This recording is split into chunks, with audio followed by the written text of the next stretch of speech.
شامی T V کے معزز ناظرین السلام علیکم۔ آج میں جس پیغمبر کے بارے میں بیان کرنے جا رہا ہوں حضرت ہود علیہ السلام ہے۔ حضرت ہود علیہ السلام کا ذکر قرآن شریف میں بار بار آتا ہے۔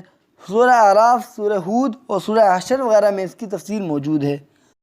حضرت نوح علیہ السلام کی اولاد مدتوں تک دنیا میں بسی اور آہستہ پھر خدا کو بھول گئی۔ شیطان نے ان کو بہکا کر بتوں کی پوجا پر لگا دیا۔ خدا تعالیٰ جو اپنے بندوں پر بڑا رحم کرنے والا ہے، اس نے پھر حضرت ہود علیہ السلام کو اپنا پیغمبر بنا کر ان لوگوں کے پاس بھیجا تاکہ یہ لوگوں کو واعظ و نصیحت کریں۔ اور انہوں نے اپنی قوم جو قوم عاد کھلاتی ہے سے کہا کہ تم خدا ہی کی عبادت کرو، اس کے سوا تمہارا کوئی معبود نہیں۔ میں تم سے واعظ و نصیحت کے بدلے کوئی مزدوری یا اجرت نہیں مانگتا، مجھے اس کا بدلہ تو وہ دے گا جس نے مجھے پیدا کیا۔ اور اے میری قوم، تم اپنے رب سے بخشش مانگو اور اسے توبہ کرو، وہ تمہارے لیے بارش برسائے گا جس سے تمہارے کھیت اور باغات اچھے ہو جائیں گے، تمہاری طاقت بہت بڑھا دے گا۔ ان لوگوں نے کہا، اے ہود، ہم تمہارے کہنے پر اپنے بتوں کو نہیں چھوڑ سکتے، تم کوئی نشانی دکھاؤ۔ ہم تو یہ سمجھتے ہیں کہ ہمارے بتوں میں سے کسی نے تم پر جادو کیا اور تم دیوانہ ہوگے۔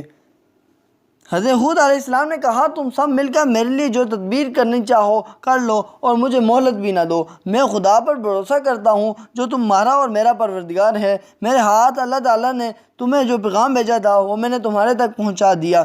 اگر تم میرا کہنا نہ مانو گے تو اللہ پاک تمہاری جگہ اور لوگوں کو بسا دے گا اور تم خدا تعالیٰ کا کچھ نقصان نہیں کر سکتے ہو۔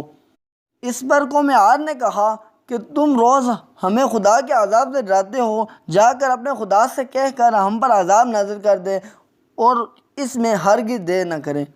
حضرت ہود علیہ السلام پر جو ایمان لائے تھے وہ غریب اور کمزور تھے، اور جو کافر تھے وہ مالدار اور سردار تھے۔ ان سب نے حضرت ہود علیہ السلام کا مذاق اڑایا۔ آسمان پر ایک بادل نمودار ہوا جسے دیکھ کر یہ سمجھے کہ بارش ہونے والی ہے۔ حضرت ہود علیہ السلام کو اللہ تعالیٰ نے بتا دیا کہ یہ عذاب ہے، چنانچہ وہ ایماندار لوگوں کو بستی سے لے کر باہر نکل آئے۔